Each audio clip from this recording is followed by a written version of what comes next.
Haleluya, puji Tuhan. Saat ini kita akan belajar lagi daripada kebenaran firman Tuhan. Mari sebelumnya kita akan berdoa. Bapa yang baik, Bapa yang kami kenal dan kami sembah di dalam nama Tuhan Yesus Kristus. Saat ini Tuhan, kami mau belajar daripada kebenaran firman-Mu. Mari Roh Kudus, Engkau yang mengambil alih pemberitaan firman-Mu. Engkau yang mengurapi kami dengan kuasa-Mu Tuhan, baik hamba yang akan menyampaikan firman-Mu, bahkan setiap jemaat-Mu Tuhan, dimanapun mereka berada, biarlah pengurapan-Mu turun atas kami, memberikan pengertian akan kebenaran firman-Mu. Terima kasih Tuhan, ampuni dosa kami, hanya di dalam nama Tuhan Yesus Kristus kami berdoa dan mengucap syukur. Haleluya, amin. Puji Tuhan, mari kita buka Alkitab kita pada 1 Yohanes pasal yang kelima ayat 4 sampai 5. 1 Yohanes 5 ayat 4 sampai 5. Saya akan bacakan buat kita semua. Beginilah firman Tuhan. Sebab semua yang lahir dari Allah mengalahkan dunia, dan inilah kemenangannya yang mengalahkan dunia, iman kita.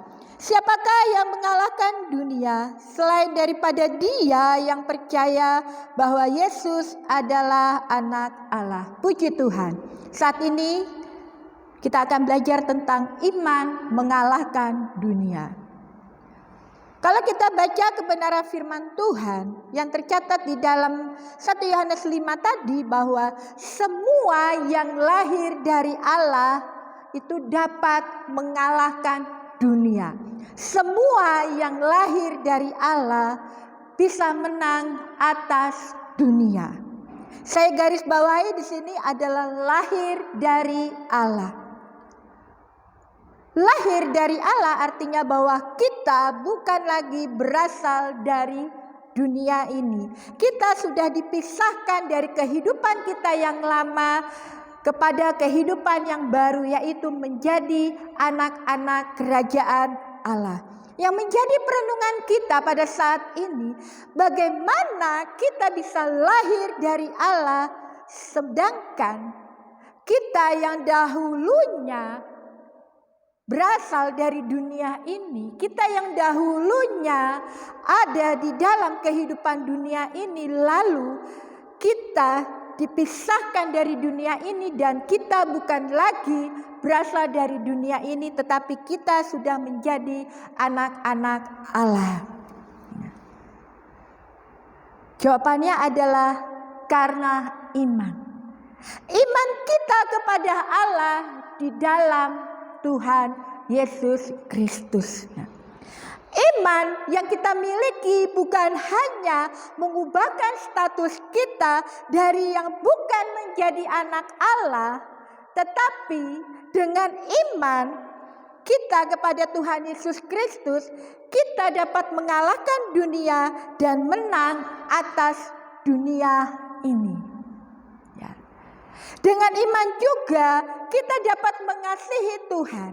Dengan iman juga kita dapat mengasihi sesama. Coba kita lihat di dalam ayat yang pertama sampai ayat yang kedua, di situ dikatakan bahwa setiap orang yang percaya bahwa Yesus adalah Kristus, lahir dari Allah. Dan setiap orang yang mengasihi Dia, yang melahirkan, mengasihi juga Dia yang lahir daripadanya. Inilah tandanya bahwa kita mengasihi anak-anak Allah, yaitu apabila kita mengasihi Allah serta melakukan perintah-perintahnya. Artinya di sini bahwa ketika kita memiliki iman kepada Tuhan Yesus Kristus, kita mengasihi Allah, kita mengasihi Tuhan dengan segenap hati kita, dengan segenap jiwa kita, dengan segenap segala kehidupan kita. Biarlah kehidupan kita mengasihi Allah, dan dengan iman kita kepada Tuhan, kita juga memiliki kasih kepada sesama, terlebih kepada sesama yang sudah ditebus oleh darah Yesus Kristus. Di dalam Matius 22 ayat 37 sampai 39, di situ dikatakan bahwa kasihilah Tuhan Allahmu dengan segenap hatimu dan dengan segenap segala kehidupan kita, dan kasihilah sesama manusia seperti kita mengasihi diri kita.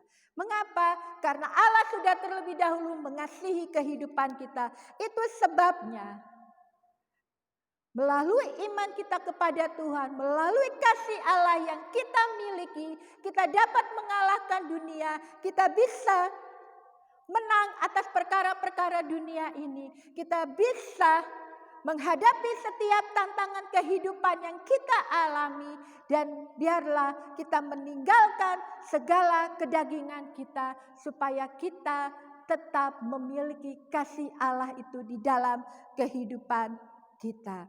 Ketika kita ada di dalam kasih, ketika kita memiliki kasih Allah, maka saya percaya kita pasti akan melakukan kebenaran firman Tuhan.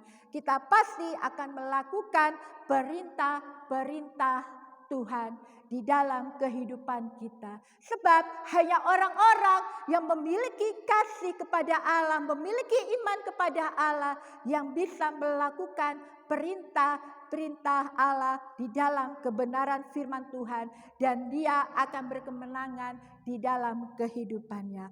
Puji Tuhan, biarlah saat ini firman Tuhan menjadi kekuatan di dalam kehidupan kita, untuk kita tetap berjuang di dalam iman kita, pengiringan kita kepada Tuhan, dan biarlah kasih Allah itu selalu ada di dalam kehidupan kita, sehingga melalui kasih Allah yang kita miliki, kita juga bisa berbagi kasih itu kepada sesama, dan kita menjadi terang, dan kita menjadi berkat bagi dunia ini. Puji nama Tuhan. Mari kita tundukkan kepala, kita mau berdoa kepada Tuhan.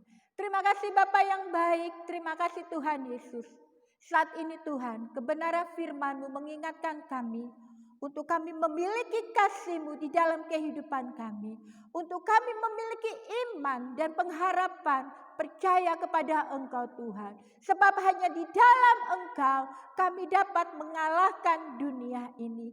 Dan di dalam Engkau, ketika kami memiliki kasih-Mu Tuhan, kami dapat menjadi saksi, kami dapat menjadi terang-Mu untuk berbagi kasih kepada sesama kami, sehingga mereka dapat melihat melalui kehidupan kami ada Engkau di dalam kehidupan kami. Terpujilah nama-Mu Tuhan kekal untuk selamanya. Ini yang menjadi doa syukur kami. Hanya di dalam nama Tuhan Yesus Kristus kami berdoa dan mengucap syukur. Haleluya. Amin. Puji nama Tuhan. Tuhan Yesus memberkati kita semua. Haleluya.